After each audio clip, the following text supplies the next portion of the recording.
Don't take it. It's a miracle and a glory and the greatest thing to ever happen, so they say. And it'll probably become the law soon that you have to take it. They'll have you swallow a little capsule when you're still a baby, probably at the same time you're getting your inoculations. The piece of the thing in there weighs only a few grams and will be plucked out of a little pool that will probably be installed in every hospital soon. Those couple grams are more than enough for it to happen. Sure, you'll never get cancer. You'll live until 150. You'll have stronger bones and a more resilient immune system. You'll probably never need glasses or a hearing aid. If you lose something small like a finger, in half a year, you'll have it back. If you lose a whole arm, in 2 years, you'll have it back with nearly full functionality. It's the sort of miracle that's believable enough to catch on. It won't solve all our problems, and it'll even create a few more, like overpopulation, like we never saw that coming. But it works, and it's cheap, and it's plentiful, and that's all we need. Sure, they can't quite explain how the thing actually manages to rewrite our genetic code after we swallow a few grams. But they promise the answers will come someday, and that there are no ill side effects. It's from a previously unknown variety of starfish, but they won't even tell you that on the news. I think the story right now is that it's something they're growing artificially. These starfish live in the deepest, darkest places in the ocean, and they aren't even very big or interesting looking. Honestly, we've probably seen them down there before 1,000 times and just looked them over. It just so happened that prick with the show about eating weird foods got a hold of one, God knows how, and thought it was a different kind of starfish and ate part of it. And a year later, he had that foot he lost back. I'm sure they tore apart his house and tested gallons of his blood and interrogate everyone that he ever spoke to. But somehow they figured out just when the regeneration happened and eventually found the fucking thing. It had been alive when he ate one of its arms, and I guess he took pity on it and let the thing live in a tank in his house.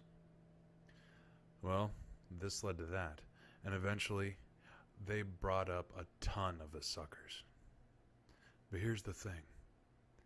Think about our technology and innovations. Think about what they're for. Mostly, it's to keep us alive longer, make us healthier, help us communicate better. What if, as a race, we'd already had the ability to communicate via thought? What if we were naturally incredibly hardy and long-lived? What if we started out having everything we needed without having to do a bit of work? Our goals would turn to keeping our world the way it was and simply enjoying things.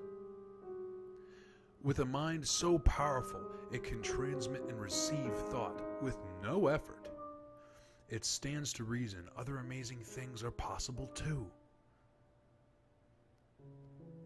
With that mind staying completely intact, in even the smallest sliver of the creature, one has to wonder just what else that mind can do. So now here's the question. If you'd survived all this time, just sitting around on the bottom of the ocean with this incredible intellect, how would you amuse yourself? What if that mind can wander and roam freely, if it can just find something to carry it?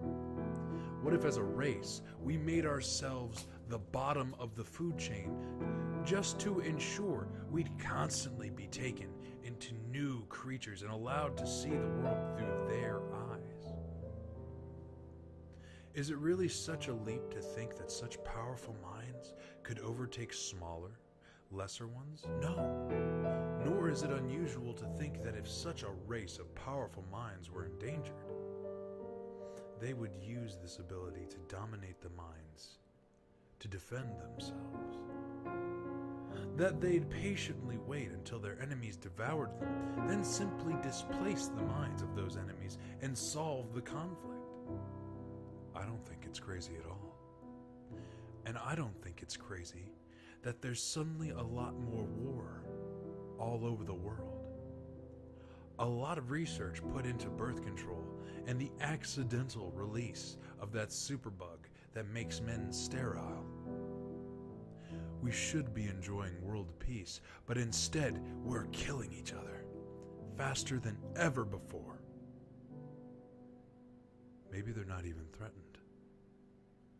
Maybe we're just a game to them. Maybe we're the 100th race of beings those things have done this with. All I know is they don't turn you into some zombie from a cheesy old sci-fi flick. They let you think you're still in control. That what they want you to do is actually what you want to do. It all seems so natural, so right. Then we're in World War III, and the only thing the bombs won't scorch clean is the floor of the ocean. Don't ask me how I know all of